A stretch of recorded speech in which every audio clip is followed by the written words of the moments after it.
بسم اللہ الرحمن الرحیم۔ مختارات من ادب العرب، الجزء الثانی، قسم النثر۔ صفة سیدنا عمر بن الخطاب رضی اللہ تعالی عنہ: رجل لا يحب الباطل وليس من الباطل في شيء، ان الله جعل الحق على لسانه وقلبه، وهو الفاروق فرق الله به بين الحق والباطل، افضل الناس مقدرة واملكهم لنفسه، اشدهم في حال الشدة واسلسهم في حال اللين، واعلمهم برأي ذوي الرأي، لا يتشاغل بما لا يعنيه ولا يحزن لما ينزل به، ولا يستحيي من التعلم، ولا يتحير عند البديهة، قوي على الأمور، لا يخور لشيء منها حده بعدوان ولا تقصير، يرصد لما هو آت عتاده من الحذر والطاعة، رشيد الأمر، تنطق السكينة على لسانه وقلبه، من رآه علم أنه خلق غناء للإسلام، كان والله أجودنا نسيج وحده، قد أعد للأمور أقرانها، كان إسلامه فتحا، وكانت هجرته نصرا، وكانت إمارته رحمة، وكان حصنا حصينا للإسلام، ما زلنا أعزة منذ أسلم، استخلف فأقام واستقام، حتى ضرب الدين بجيرانه، إنما كان مثل الإسلام أيامه مثل أمر مقبل لم يزل في إقبال، فلما قتل أدبر فلم يزل في إدبار، وإن موته سلم الإسلام سلمة لا ترتق إلى يوم القيامة۔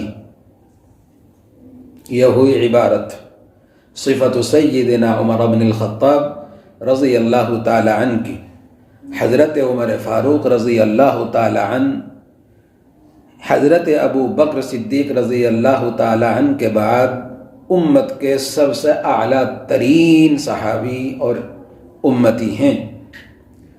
عمر فاروق رضی اللہ تعالی عنہ کے صدقے مسلمانوں کو قوت، طاقت، ہمت، حیرت، طاقت حاصل ہوئی۔ اللہ نے ان کی ذات کو اسلام کی طاقت و قوت و شوکت کے لیے استعمال فرمایا۔ عمر فاروق رضی اللہ تعالی عنہ کا دور حکومت مثالی دور حکومت رہا ہے۔ پوری دنیا کے پڑھے لکھے لوگ آج تک اور قیامت تک ان کے دور حکومت کو مثالی کہتے رہے ہیں، کہہ رہے ہیں اور کہتے رہے ہیں۔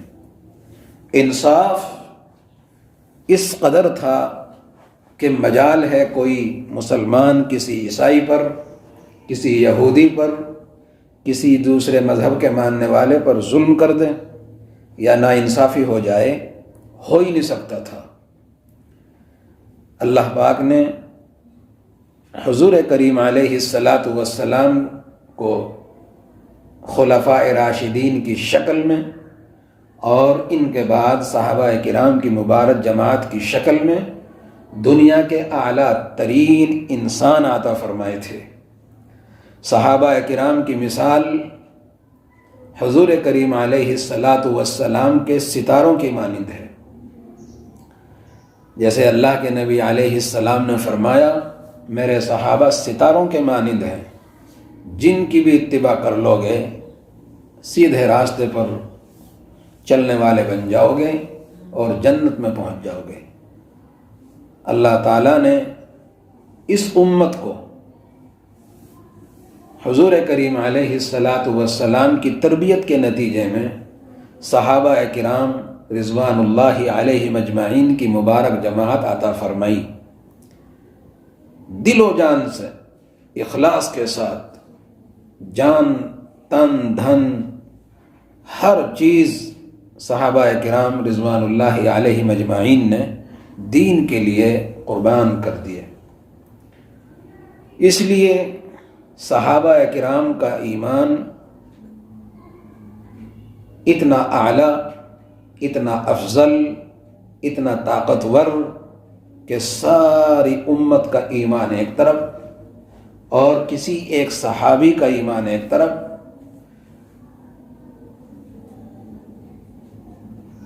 برابر نہیں۔ صحابی ایک، ساری امت ایک طرف، صحابی کا ایمان بڑھ جائے گا۔ اللہ نے ان کو اتنا قوی ایمان عطا فرمایا تھا۔ یہ بات یاد رکھنا، صحابہ کرام کے بارے میں کبھی زبان سے تو بہت بڑی بات ہے، دل میں بھی یہ بات نہیں آنی چاہیے کہ کسی صحابی نے دین اسلام کو یا دین اسلام کی کسی بات کو دل سے نہ لیا یا کمزور طریقے سے لیا۔ صحابہ کرام میں ہر صحابی نے دین اسلام کو اور حضور کریم علیہ الصلاۃ والسلام کو اپنے باپ سے زیادہ اہمیت دی، اپنی بیوی بچوں سے زیادہ اہمیت دی، اپنے مال و دولت سے زیادہ اہمیت دی، اپنی جان سے زیادہ اہمیت دی۔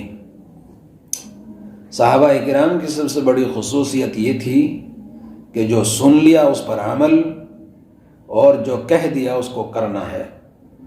جان چلی جائے، مال چلا جائے، بیوی بچے چلے جائیں، گھر چھوٹ جائے، کھیتی چھوٹ جائے، اس کی کوئی پرواہ نہیں کرتے تھے۔ صحابہ کرام میں اور ہم میں یہی فرق ہے کہ ہم کہتے ہیں، اعمال کر لیتے ہیں، لیکن قربانیوں پر کھڑے نہیں ہوتے۔ صحابہ کرام کی سب سے بڑی خصوصیت تھی قربانی۔ جو کہہ دیا تو کہہ دیا، جو اللہ کے نبی علیہ السلام نے فرما دیا تو فرما دیا، اس کو کر گزرنے کا جذبہ دل سے کرتے تھے۔